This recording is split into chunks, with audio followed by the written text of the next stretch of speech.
గట్టిగా చెప్పాలి. మనమంతెవరము? హిందువులం, భారతమాత బిడ్డలం.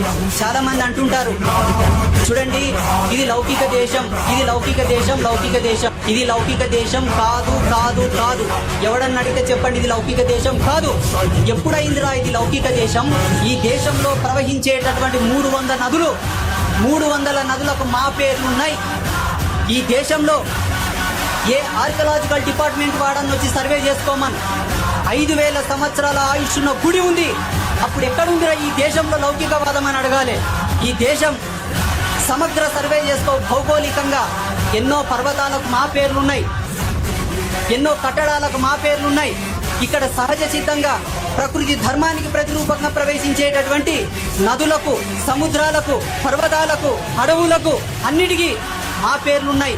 ఒక్కొక్క దాని పేరును విశ్లేషణ చేస్తే లక్షల సంవత్సరాల పూర్వం